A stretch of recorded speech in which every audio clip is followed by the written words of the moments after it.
Hello, and welcome to the 15th Sunday of Ordinary Time, where we hear the story of the parable of the farmer sowing seeds in Matthew chapter 13, verses 1 to 23. This whole gospel shares the parable and an explanation at the end. But what I want to talk about is the very beginning.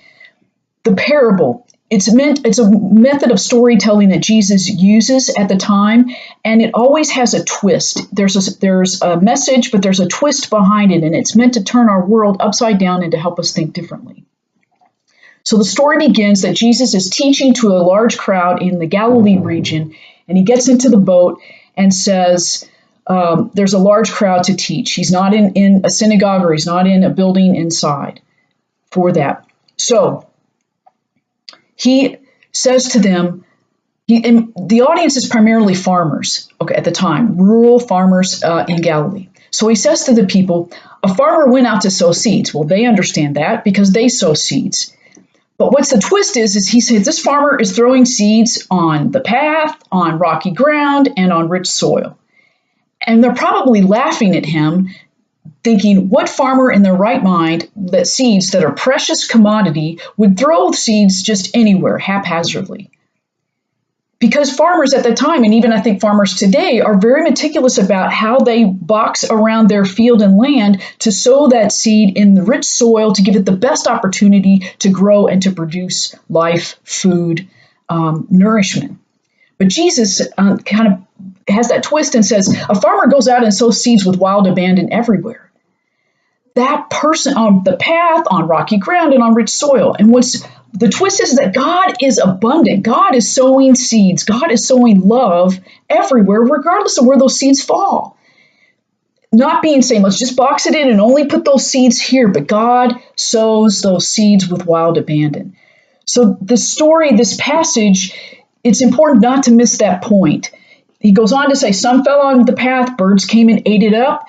Then some fell on rocky ground, but the soil was not deep enough. But the soil that's rich enough becomes abundant life, fruit. And that disciple, to be a good disciple, is to hear and to let that seed of God's love come deeply within us.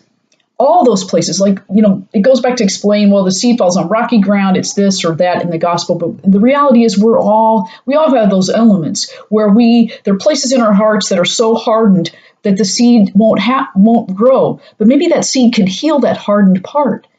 Or maybe that seed that gets trampled on and we've been wounded by being trampled on can heal that. And the rich places within us can heal that. The point, good discipleship, is allowing that rich soil to hear, listen, understand, and also take action. So going back, today's gospel is about that farmer, about God sowing seeds with wild abandon.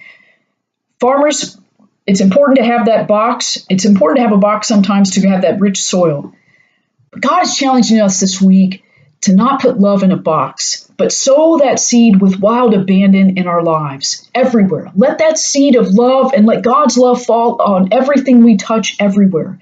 To be open to that mystery of love, because who knows that those seeds may take root and grow in love and be transforming and nourishment for someone.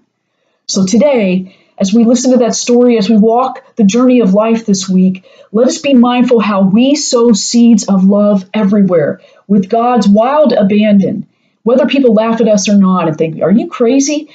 Let us sow seeds of love everywhere and allow that opportunity for God's love to take root in the lives of the world. Amen.